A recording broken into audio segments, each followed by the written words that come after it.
Boa noite, boa noite. Vamos aqui começar mais uma live, mais um resumo semanal. Peço desculpas aí pelo atraso, o normal é 6h30, mas a gente teve um pequeno probleminha técnico aqui que acabou atrapalhando a situação.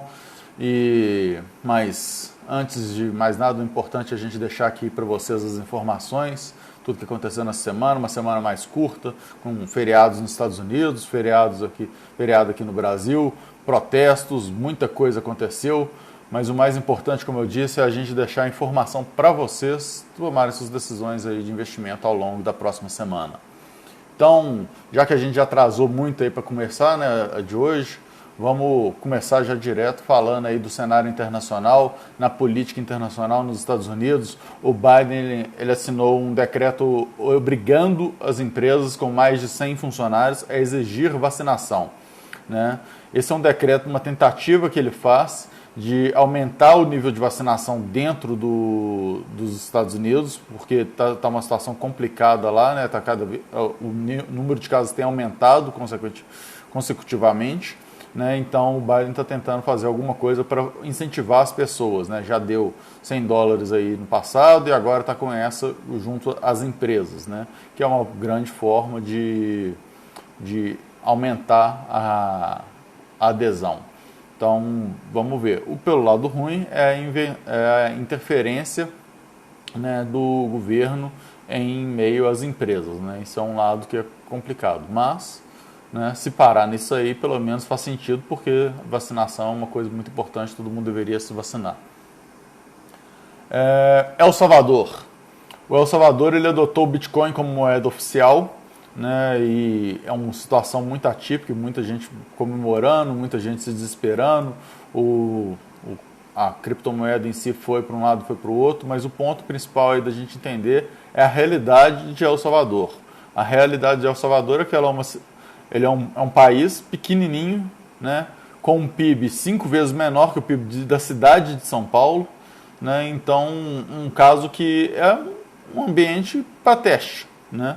Dá para fazer isso lá. O grande ponto que fica é que 70% da população de El Salvador não sabe absolutamente nada sobre criptomoedas. E aí um país adotar uma criptomoeda como moeda oficial, sendo que a população não conhece, é um pouco tanto quanto complicado, né? Mas vamos ver o que acontece aí nos próximos passos. Rússia versus Ucrânia, né? Então, a gente já falou disso aí algumas semanas para trás, da eminente guerra, e agora o presidente da Ucrânia, ele pretende se encontrar com Putin para tratar desses conflitos, né? Então, um cenário aí de fim dessa pauta, né, se aproximando, né? Tomara que eles consigam chegar em um acordo e, consequentemente, consigam, de alguma forma, atingir, né, o objetivo que é de todo mundo, né, pelo menos imagino que deveria ser, que é o de paz, né? Então vamos acompanhar um pouquinho para ver, mas é um ponto aí que traz um pouco de esperança, pelo menos um lado querendo conversar. Falando agora de mercado, na zona do euro, o Banco Central Europeu prevê inflação e crescimento maior, né, da economia em 2021, né? Então está prevendo que vai ter inflação, mas vai ter crescimento da economia. Mas é um cenário também que o ideal era com uma inflação mais baixa, mas vamos acompanhar aí também. Já nos Estados Unidos, as exportações de óleo de soja dos Estados Unidos elas caíram para a mínima em 24 anos, né? Então o cenário aí complicando um pouquinho, né? A produção sendo impactada, a demanda sendo impactada e toda a cadeia a gente vai enxergando que vai sofrendo ainda os efeitos da pandemia, né? Então, não é só o que aconteceu lá atrás, né? É todo ciclos, né? São ondas, né? Eu acho que, se eu não me engano, eu comentei isso aqui na semana passada, né? Que no Brasil, que a gente teve a questão do PIB que caiu, mas é aquele negócio, você vai lá, segura, o PIB vai subir, quando você libera, o PIB sobe muito porque todo mundo produz, mas chega uma hora também que a matéria-prima, os insumos para aquela produção começam a faltar, e aí a produção cai de novo, devido à falta de matéria-prima, não devido à falta de possibilidade de se trabalhar, que é o que aconteceu no início da pandemia, né? E aí, para todos os cenários, isso vai acontecendo, né? Então, a questão do óleo de soja pode ter alguma coisa a ver nesse sentido também, né?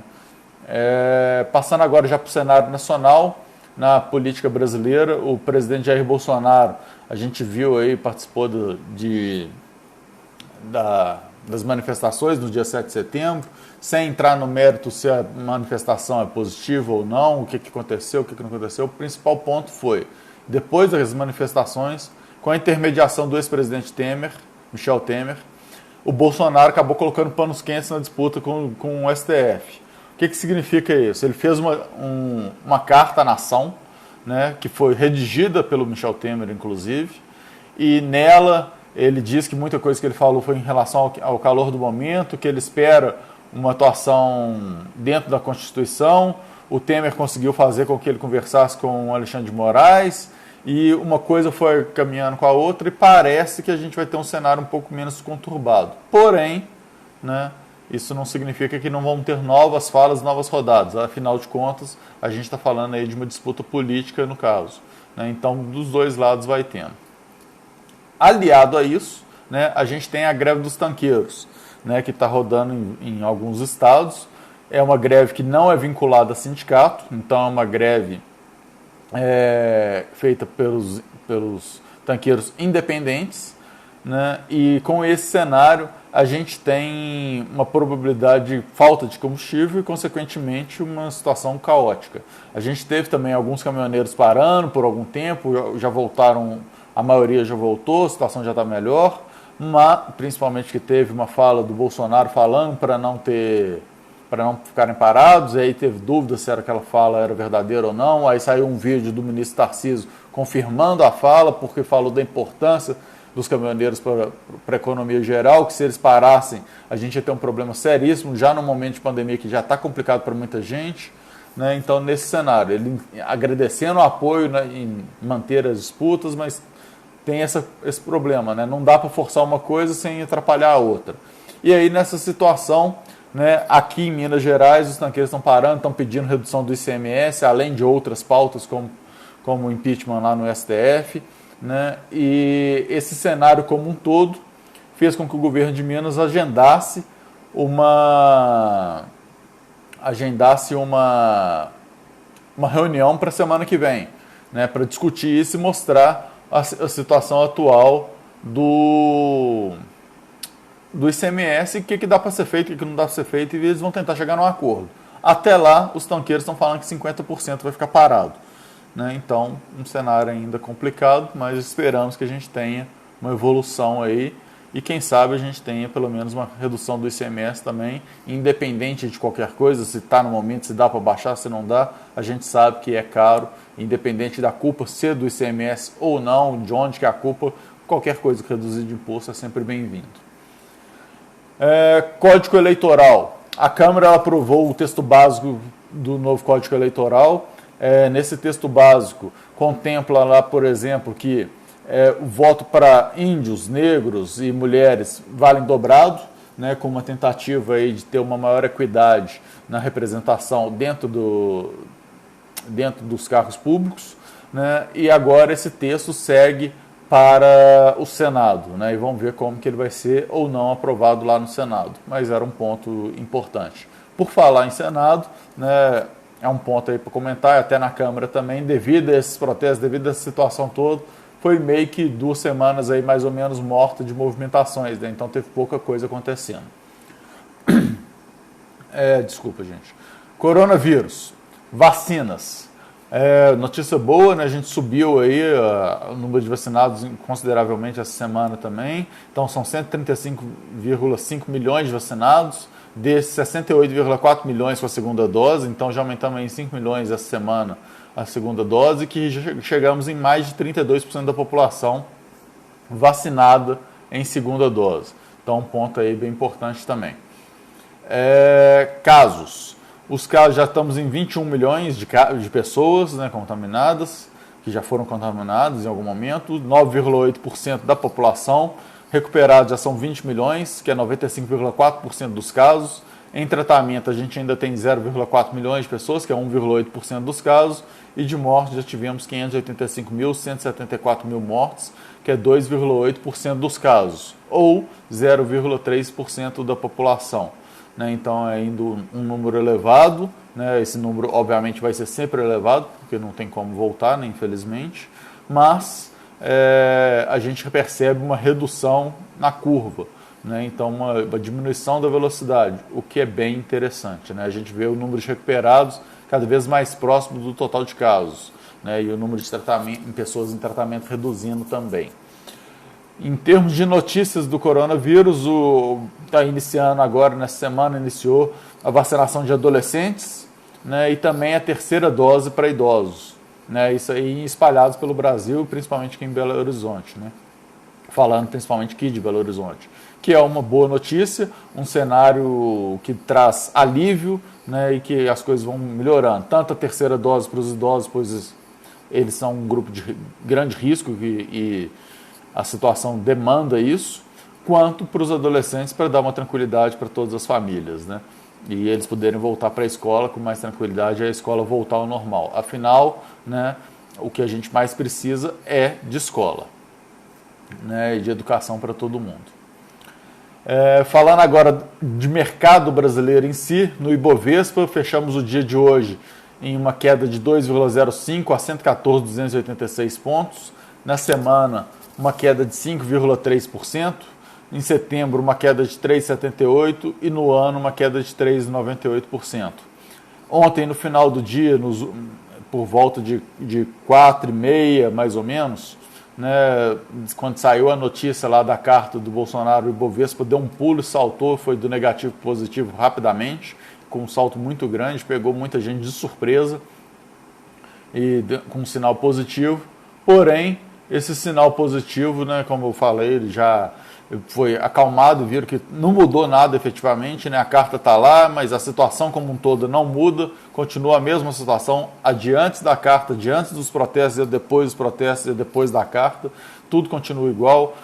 Existem protestos marcados para domingo agora também, né, mas independente de qualquer coisa, independente do resultado dos protestos, eu entendo que quem era contra continua contra, quem é a favor continua a favor e as políticas continuam ocorrendo da mesma maneira, com as discussões, com as brigas, com tudo vai continuar. Então o mercado ele acabou entendendo que aquela alta de ontem não era sustentável nesse momento, né, e acabou retornando um pouquinho.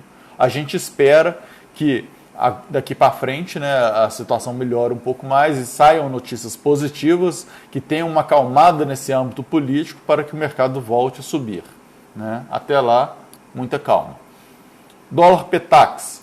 O dólar fechou hoje em 5,1685, uma queda de 0,10. Ele fechou o Petax nessa faixa, mas ao longo do dia foi subindo, juntamente com a queda do Ibovespa, né? Então, mas ele subiu bastante aí.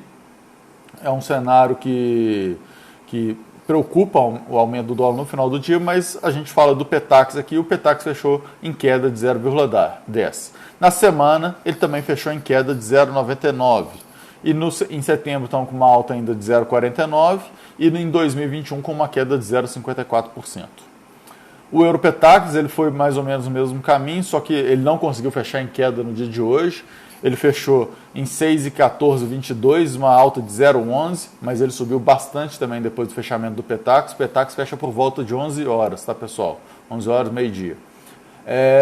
Na semana, fechou em queda de 0,23. No mês, estamos com uma alta de 1,20. Em 2021, uma queda de 3,93%. Então, a gente ainda tem um euro muito alto, um dólar muito alto e a Bolsa andando lateralmente aí já faz um tempo, né? Fatos relevantes de mercado. A gente trouxe aqui alguns fatos, algumas informações importantes.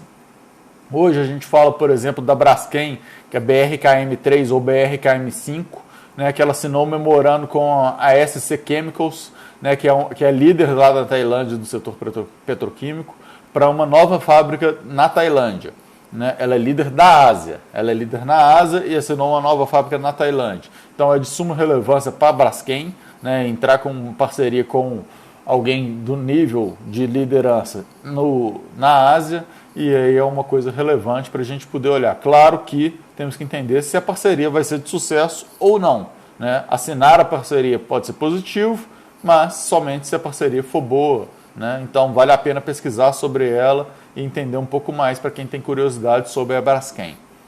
Fundo imobiliário. Notícia aí nova, né? Todo mundo fala de fundo imobiliário o tempo todo e com isso, com essa onda toda e com a vontade de privatizar do governo, com a vontade de fazer alguma coisa diferente, o governo está planejando agora arrecadar 110 bilhões com a venda de imóveis públicos em 2022 através de fundos imobiliários, né? Então, a gente vai conseguir, né, ter um fundo imobiliário de imóveis do governo, né? Imóveis que o governo vai deixar de administrar, vai passar para os fundos e vai pagar o aluguel para esses fundos, né? É uma maneira de capitalização, uma maneira de privatizar, uma maneira de talvez no longo prazo reduzir custos, né? Esperamos assim. Ibovespa, saiu a carteira teórica, ela foi rebalanceada, né? Agora no dia 6, salvo engano, acho que dia 6 agora de setembro, ela rebalanceada de 3 meses, a carteira do Ibovespa, e dessa vez a carteira passou a contar com 91 ativos. E isso é recorde do número de ativos de todos os tempos, né? Desde 94. Ainda temos alguns ativos que estão na carteira, tiveram na carteira em todos os meses, como Petrobras, por exemplo, mas é interessante a gente ver um aumento do número de ativos no Ibovespa, porque isso significa que mais ações estão tendo um volume de negociação interessante e que mais ações estão tendo participação no pregão e todos os outros critérios que são envolvidos e, consequentemente, significa que o mercado está ampliando e está deixando de ficar concentrado só naquelas grandes empresas que sempre estiveram. Porém, né, quando a gente pega ainda por setor, então o setor de mineração, exploração de pedra, extração de petróleo e gás, né, ele ainda é o setor ele voltou a ser o setor mais representativo, ele tinha deixado de ser aí por um tempinho, né, mas voltou a ser com 24,4%, seguido por serviços financeiros e seguros, que fica com 22,5%, eles trocam de posição aí nessa carteira agora. Depois vem a indústria de manufatureira, né, com 17,3%. Na sequência vem o comércio varejista com 8%. E, por fim, as empresas de eletricidade, gás e água, que representam 6,3% aí do Ibovespa, né, falando aí dos principais números por setor, né? Então, a gente vê uma concentração grande em 3 setores, né? Então, mineração e extração de petróleo, principalmente. A gente vê em serviços financeiros e seguros, né? A gente está falando aí dos bancos, mineração, a gente está falando aí principalmente de Vale e Petrobras, mineração e extração de petróleo, Vale e Petrobras, principalmente, não exclusivamente, tá? Principalmente. E os serviços financeiros dos grandes bancos. E depois a gente vê a indústria manufatureira com 17,3%. Né? Então, aí daí para baixo a situação já vai controlando um pouco mais. Pesquisa Focus. Né? A pesquisa Focus saiu mais uma semana aí com ela. A gente tem aí o IPCA 2021 subindo para 7,58%, a 22ª semana de alta. O PIB 2021 subiu pela 4ª semana, teve a queda de novo, né, para 5,15%. O câmbio subiu para 5,17% pela 2ª semana de alta seguida. E a Selic foi para 7,63%. Voltou a subir a Selic, né? Estava estável aí na semana passada, ela voltou a subir. Esse cenário é um cenário da pesquisa Focus que ela acontece nas segundas-feiras, né? Então, na próxima segunda sai mais uma, impactada aí pela questão dos protestos. Então, eu acho que essas 2 semanas são semanas mais atípicas que a gente deve dar uma esperada, né? E acompanhar na próxima, sem ser nessa próxima, na outra como que vai acontecer. Porque alguns ajustes podem acontecer devido a essa onda aí, que algumas expectativas que foram criadas talvez não foram cumpridas, né? Alguma situação desse tipo. Alguma pessoa que foi pesquisada após a fala do Bolsonaro teve uma impressão, aí na sequência pode ter outra, né? Então, na fala não, a carta, né? Não foi fala, foi carta. Então, acho que essas 2 próximas semanas são semanas um pouco mais atípicas em relação ao resultado da pesquisa Focus. Então, vale a pena acompanhar, não vamos deixar de acompanhar a pesquisa Focus, que ela dá um direcionamento para a gente, mas um ajuste nelas não significa que seja uma inversão de rota, né? Então, por exemplo, vamos dizer que na semana que vem a gente enxerga o IPCA caindo um pouco, não significa que dali para frente vai voltar a cair, né? Ou na semana que vem ou na próxima, né? Porque a gente vai ter que ter esse equilíbrio aí de um ajuste que teve aumentando a mais ou a menos aí na situação. Banco Central.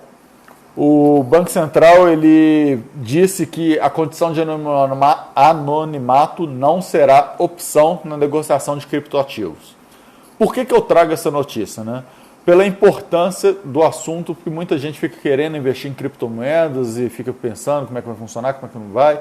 O fato é, ainda não temos todas as regras, mas uma coisa importante, na B3 existem os ETFs de criptomoedas e eles já seguem as regras estipuladas pelo Banco Central em grande parte, né? Pode ser que o Banco Central em algum momento proíba criptomoedas, vamos dizer, né? Aí não vai adiantar, mas até o momento eles estão regularizados para tudo, né? E por estarem dentro da B3 já passam por todo um processo de segurança ali da operação e das regras, e aí você compra através de uma corretora, como a gente, você pode comprar aqui através da Mário Franco, quem tiver interesse em investir em criptomoedas, dá para investir através de ETFs de criptomoedas, como por exemplo o primeiro deles que foi o Hash 11.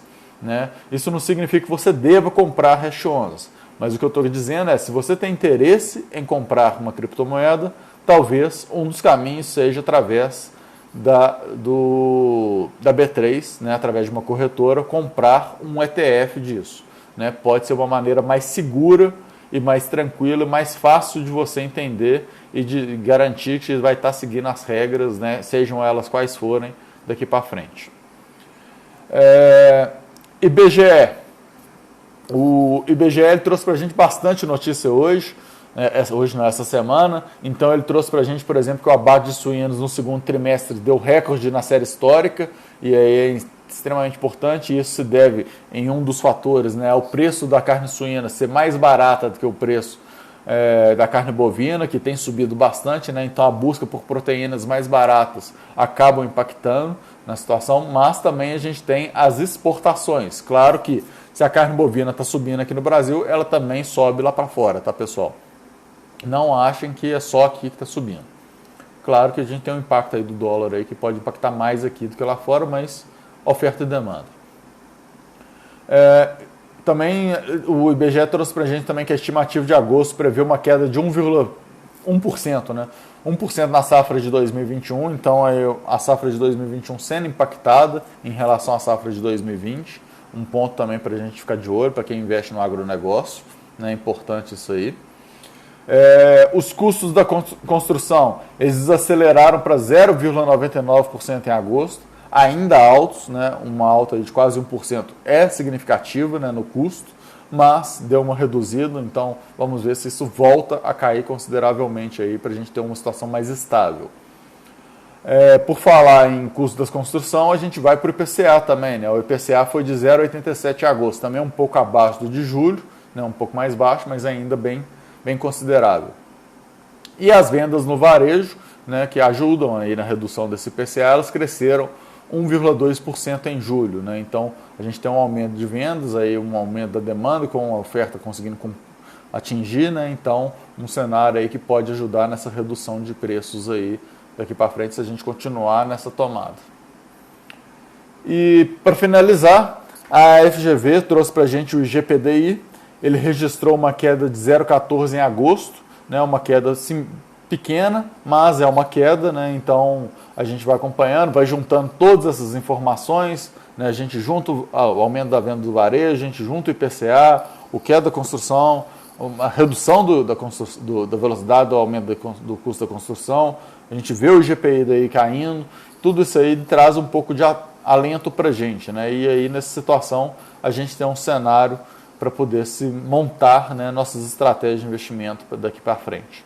Bom, pessoal, era isso que eu tinha de notícias para trazer para vocês. Peço desculpas mais uma vez aí por ter atrasado, né? Espero não se repetir. Volto aqui na próxima sexta com mais um resumo semanal para vocês. Agradeço todo mundo aí a participação. Espero que vocês tenham gostado. Quem puder comentar aí, deixar seus comentários, vai ser muito bom. E quem tiver alguma dúvida, a gente está sempre à disposição aqui para esclarecer. Relembro que todos esses tópicos ficam também disponíveis em nosso site, e no nosso site a gente coloca os links para as matérias, para as principais matérias, não são 100% delas, mas aí você consegue ler uma matéria para ter um pouquinho mais de informação, caso você queira algum detalhe. E depois que você pesquisar e ler lá também, se quiser tirar alguma dúvida com a gente, fique à vontade, né? ou eu ou qualquer um aqui da nossa equipe está 100% disponível para poder trazer o máximo de informações para você, que esse é sempre o nosso grande objetivo. É isso, muito obrigado, uma ótima sexta-feira aí para todo mundo, um ótimo final de semana e a gente volta depois. E não falei da reforma tributária ainda essa semana, estou esperando dar uma acalmada porque o cenário foi mais caótico na questão política, mas a gente vai falar dela em breve. É isso, muito obrigado e até a próxima. Tchau, tchau, pessoal.